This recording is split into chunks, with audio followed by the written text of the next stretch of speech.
பெரியார் அனைத்து சாதியினரும் கருவறைக்குள்ள போகணும்னு சொன்னா அர்ச்சனை பண்ணி அப்படியே மக்களை ஏமாத்தி சம்பாதிக்கணும் கிடையாது. அவங்க கடவுளை தொட அவங்களுக்கு உரிமை வேணும், அவ்வளவுதான். ஏன்னா சிலை செஞ்சவன் சிற்பி, திராவிடன், சூத்திரன்.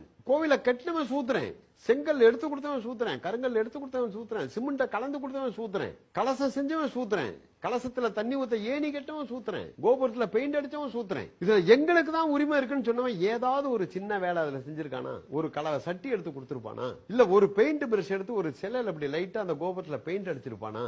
இல்ல அந்த கலசம் ஊத்துன அந்த சொம்பு செய்ய யோகியதை இருக்கா? தெரியுமா? சரி, உனக்கு தெரியாது, ஏன் செய்யறவன் நீ கீழ் ஜாதின்னு சொல்ற? எனக்கு அர்ச்சனை பண்ற வேலை, உங்களுக்கு சிலை செய்யற வேலைன்னு சொல்லு, என்னையும் மனுஷனா சேர்த்துக்க. இதுதானே சொல்றோம். இது செய்யலங்கிறப்ப அப்புறம் ஏன் மதம் நீங்க இந்து மதத்தை குறை சொல்றீங்க, இந்து மதத்தை குறை சொல்றீங்கன்னா என்ன முஸ்லீம் சூத்திரன்னு சொல்றாங்களா? இல்ல ஒரு கிறிஸ்டியன் என்ன சூத்திரன்னு சொல்றாங்களா?